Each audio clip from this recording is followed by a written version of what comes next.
Власта и опозицијата повторно се скараа околу изградбата на патиштата. Овој пат за изградбата на експресниот пат Штип-Радовиш. Додека владата се пофали дека патот ќе биде завршен пред истекот на крајниот рок, опозицијската ВМРО ДПМН обвини дека тој бил проект на претходната власт кој не бил чепнат во последните 3 години.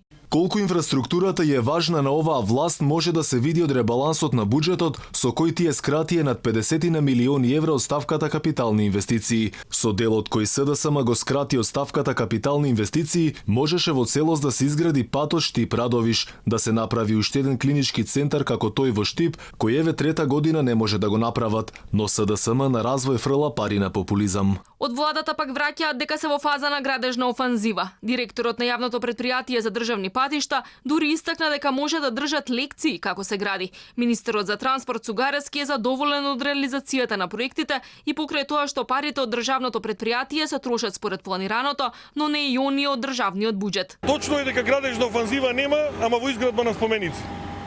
И како има огромна градежна офанзива во делот на изградба реконструкција на патишта, во делот на изградба на железницата. Во делот на зголемена имаме изградба во делот на железницата, гасификацијата со одличен интензитет оди и посебно сакам да нагласам изградбата на водовод и канализација. Денес држиме лекција како се гради. За само година и пол дена се асфалтира првиот дел од 5 километри, а останатиот се спрема. Значи, воведен во работа со 99% експроприација завршена. Завршени по најбрз можен пат, а согласно законите археолошките испитувања.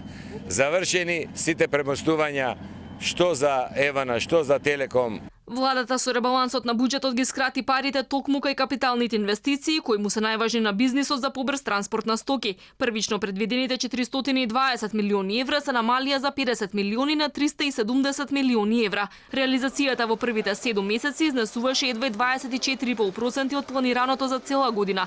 Лани пак немаше некои позабележителни резултати. Беа спроведени само 65% од проектите, а парите за изградба на патишта, пруги, гасовод, болници беа спроведени само 65% од проектите, а парите за изградба на патишта, пруги, гасовод и болници беа пренаменети кај општините за да си ги вратат со децении на пластените долгови.